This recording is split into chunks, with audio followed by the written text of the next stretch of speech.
All right. Thank you, everyone, for joining today's webinar. This is ITMs and RFAs, everything mechanical and plumbing contractors need to know.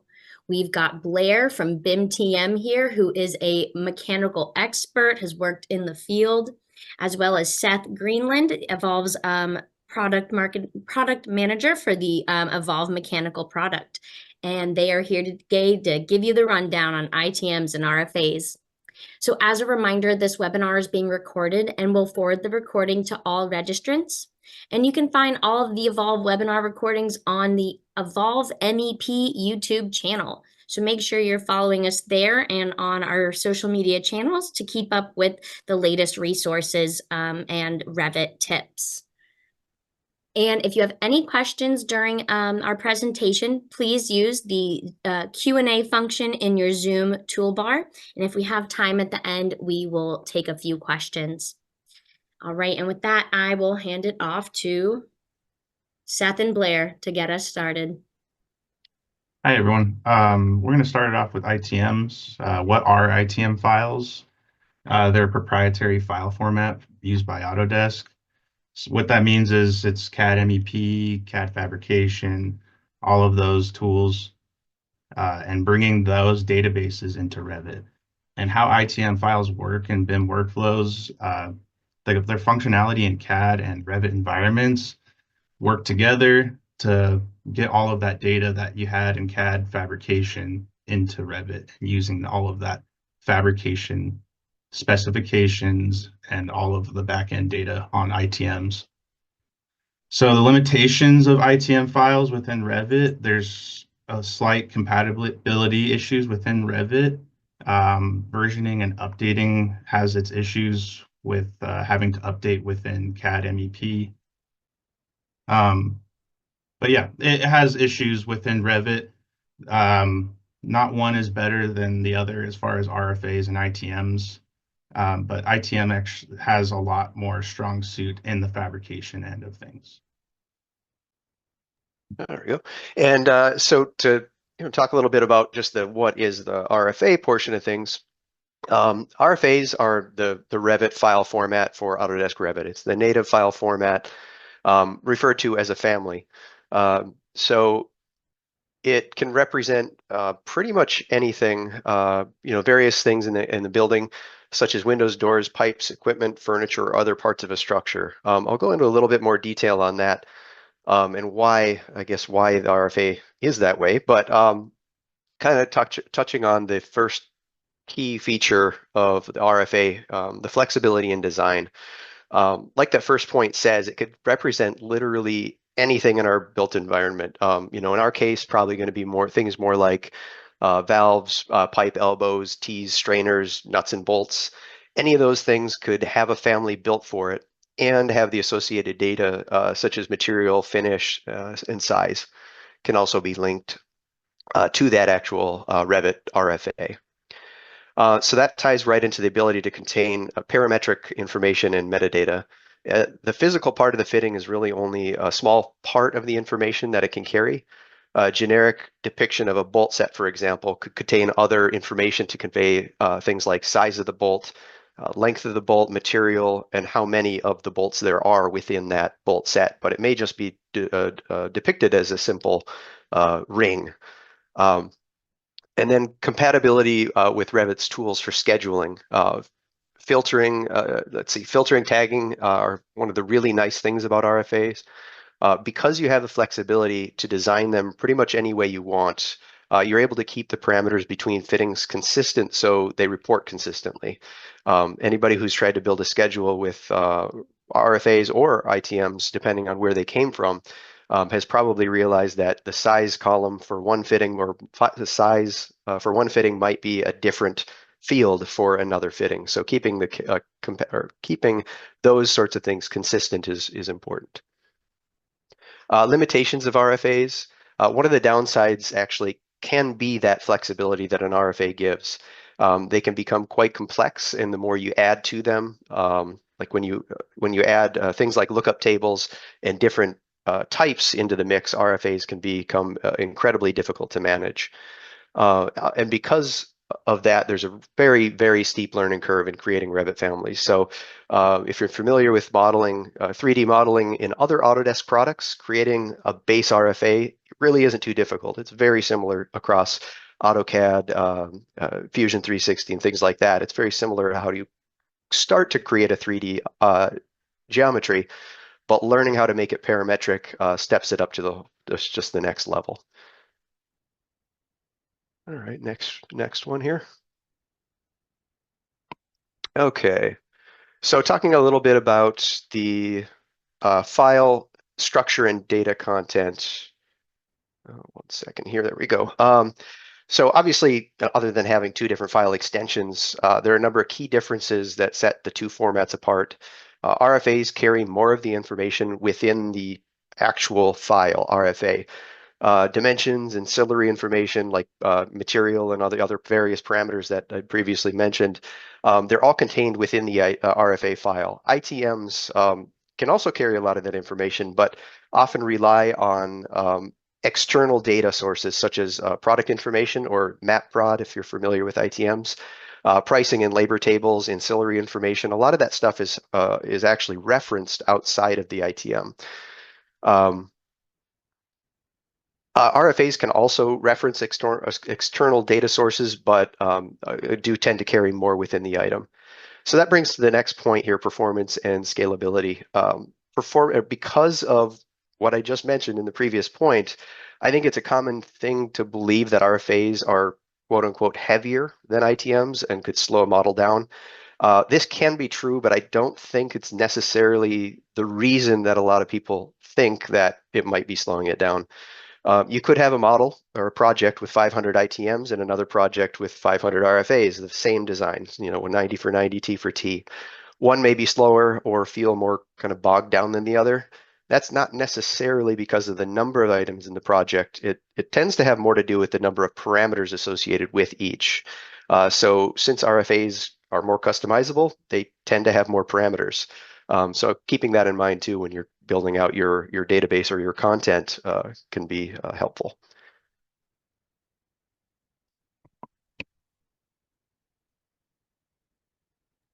And that's where we get into compatibility between the two.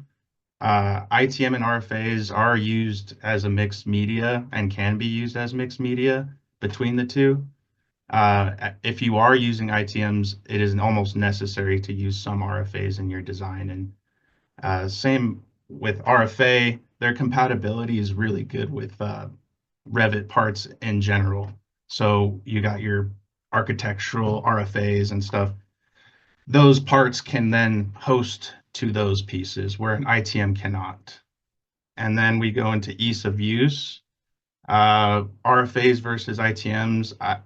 When you're building out a large model, like he said, with the performance and scalability, if it's too large of a model, ITMs tend to work a little better because of the less parameters, but it could go either way as far as that goes, depending on how much data is within each of those pieces.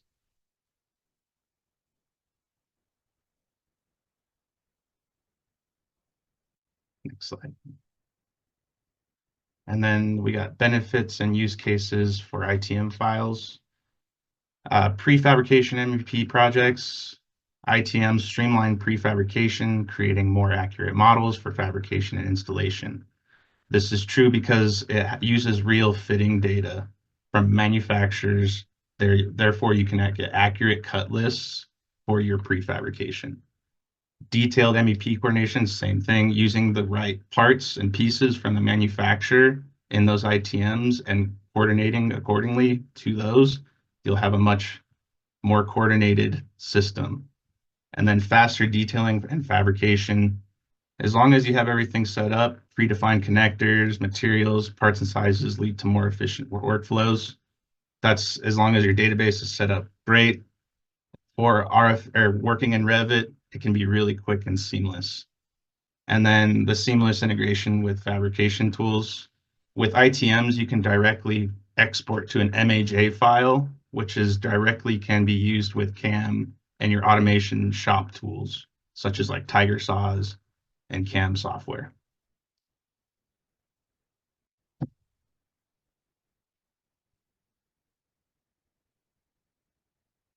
slide. Thank you. Next one. All right, and to look at the other format here, benefits and use cases for RFA files. Parametric modeling is one of the huge ones here. Parametric modeling allows for a much more connected project. Each element in the project it can be connected to another in some way. Excuse me. It could be a physical connection, like two fittings welded together. So, a 90, a weld, and maybe a T or a piece of pipe. So physically connected together. But that connection between other objects can also be things like flow calculation between two fittings or the rest of the system. You could take it one step further, and you can also then cut sheets to those fittings or reference material specifications. So again, just the connectivity with the parametric ability with RFAs, and ITMs to an extent, but RFAs being extremely parametric when it comes to all things in the project. Data rich for project lifecycle. Because of the parametric modeling, it allows for a much or for extremely detailed schedules to help you determine how many of an object are maybe in a given space in a building. How many registers or diffusers do I have on floor number 1? You could very quickly make a schedule to find that out. Let's see, or a hanger schedule. This is a really important one. A hanger schedule that'll allow you to actually fabricate material takeoffs a schedule that will allow you to actually fabricate that hanger. So you think about a trapeze style hanger, maybe a unistrut hanger. You have the bearer or the actual unistrut, and you have a number of washers or nuts and bolts. You can specify what thread pitch and rod size you need, and that all can be accessed directly from the RFA in a Revit schedule. Material takeoffs for ordering materials. For a job site or in the shop, that's another big one that you would want to use schedules for, and also building performance analysis to help during the engineering phase in designing a mechanical system to make sure that it's the right size for the space. Large-scale BIM projects with multidisciplinary teams.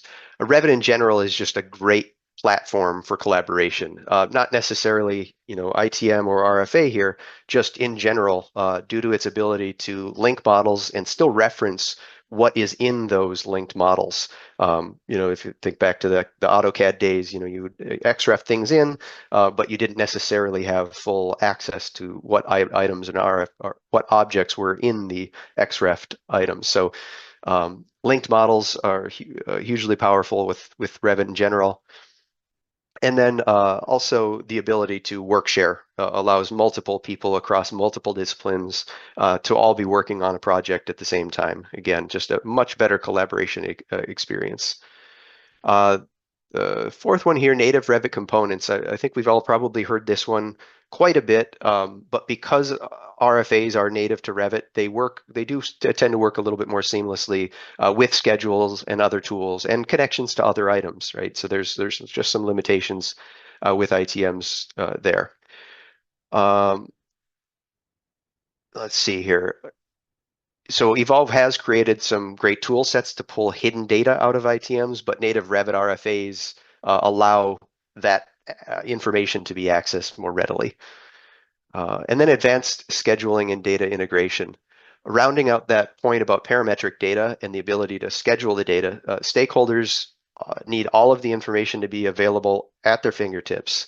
After all, the whole reason that we put all of this information into the designs is so that we can get it out. Otherwise, we wouldn't spend so much time, dwelling on the smallest detail. So RFAs just allow for easier access to some of that data, so you're able to get it out to the right stakeholders easily. And yeah, that's it for that one.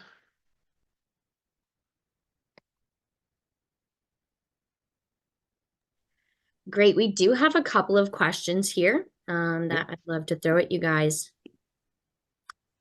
So it says, Is there any chance RFAs will be getting more hanger types and Evolve's hanger placing tool? That's a great question. That is an excellent question. Yeah, so I'll take that one. Yes, so right now, as you point out, we have the Clevis style hangers, our ITMs. We just for 8.0, which actually we just did our preview release. It's available on the website right now. I think we're officially launching next week. We'll be including in this release, I think 10 or so Clevis roller gripple style hangers for in RFAs. They don't work directly with our hanger tool yet. That's coming in 8.2, which is fast approaching as well. But yeah, if you download the 8.0 preview release right now from our website and take a look at the family browser, you'll see all of the new hangers in there. Awesome. And do you maybe just want to take a sec, Seth, to mention maybe some of the other RFA and ITM content we have in addition to the hangers? Yeah, so ITM hanger or ITM content, we offer a full library with the Evolve Origin database. I'm working on a big update on that right now, so it should be right around the time of, well, targeted for next week. I'll have all new content for Nibco, Charlotte, Victaulic, and Viega, so all updated out of the latest catalogs. Updated the map prod to match and Harrison codes embedded within the product tables or yeah. So that's one more thing, and we're constantly adding more content on the RFA side as well. So again, this one was a big one for hangers, but I believe there's a few new equipment types in there for RFAs in the family browser as well. So again, if everybody wants to go out and download the 8.0 release, check out what the new families are. You'll see quite a few new ones in there. Excellent. And we got another question here asking, can ITMs and RFAs be used together? Are there any file compatibility issues? I could take that one. Great. I kind of touched on that in the earlier in the slide. Mhm. And as an ITM user, you use a mixed media between the two. You definitely use the two. Personally, I use all of my equipment as RFAs, and all of my pipe fittings and all accessories are going to be ITMs. Yeah, I see the same thing. I always say during demos, and this topic comes up a lot. If you're an RFA shop or RFA workflow, you're probably not using ITMs, but if you're using ITMs, you are also using RFAs. It's kind of just Hangers, the truth. it can go either way. I mean, more is being built in the RFA hanger side. But right now, ITM hangers work great with ITM parts. Great. Arnard asks, where can we find the Evolve ITM library? Yes, it is on the Foresight web page. So Evolve Foresight. I can post a link here in a minute and get logged in. It's a little bit tricky to find, to be honest. Kind of have it buried. So give me just a second here to find where that is. Yep, great.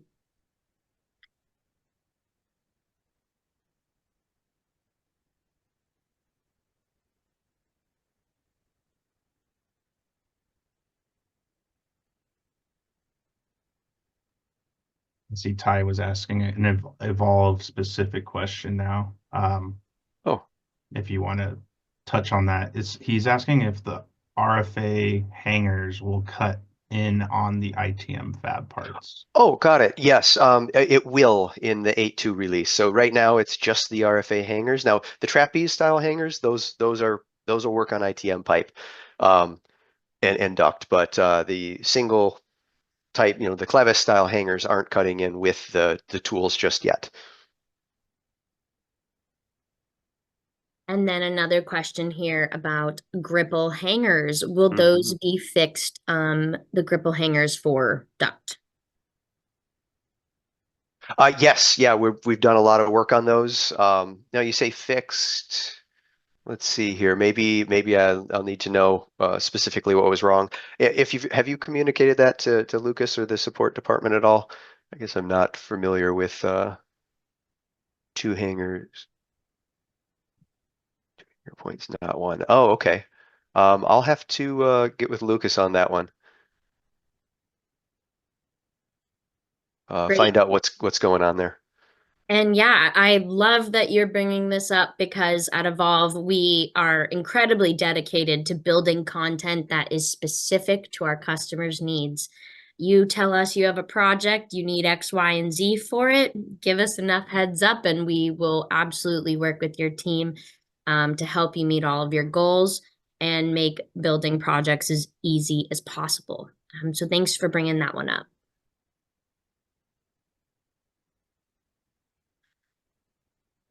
All right, and if there's any last questions, push them through now.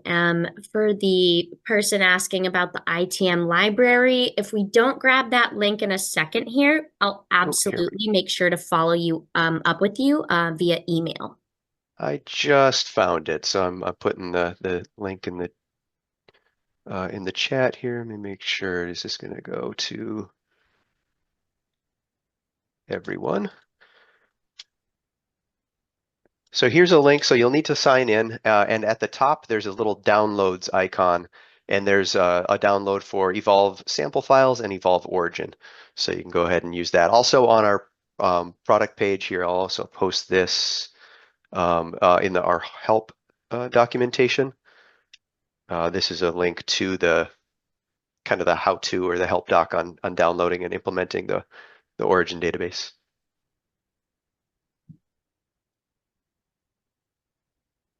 Fantastic.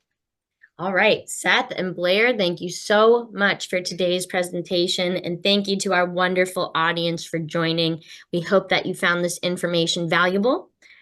Please check us out if you're not already an Evolve customer. We offer an incredible library of ITM and RFA content to help you, keep your projects on time and under budget. And of course, reach out to Blair and the team over at BIMTM for all of your Revit training and Revit supplement needs. Those guys are great, and we are proud to partner with them. Thank you again, everybody, and I hope that you have a great rest of your day. Thank you all. Thanks.